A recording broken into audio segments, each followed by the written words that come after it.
Dua terdakwa korupsi PDAM Makassar, yakni Haris Yassin Limpo dan Irawan Abadi kompak mengajukan eksepsi, keberatan atas dakwaan. Mantan Dirut PDAM Makassar dan mantan Direktur Keuangan PDAM Makassar itu juga mengajukan pengalihan penahanan, dari tahanan lapas ke tahanan kota. Penasihat hukum terdakwa Haris Yassin Limpo dan Irawan Abadi, Iur Yasser S. Wahab menuturkan kedua kliennya mengajukan eksepsi dan pengalihan penahanan.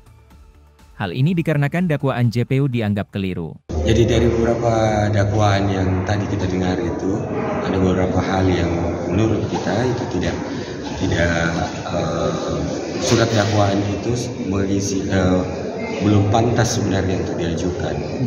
Belum pada tempatnya untuk diajukan karena ada beberapa hal, terutama mengenai adanya pelanggaran terhadap PP 54, sedangkan PDAM kan perusahaan daerah. Ya, PP 54 itu tentang BUMD. Itu jadi ada beberapa, tapi nanti mungkin lebih jelasnya nanti akan kami kemukakan dalam eksepsi, ya, termasuk kami juga memohonkan untuk kalian penahanan. Ini belum pernah.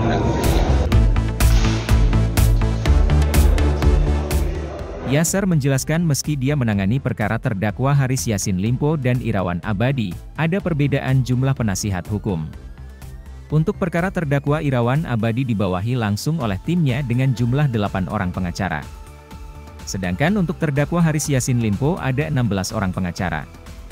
Reporter Harian Fajar, Edo, melaporkan.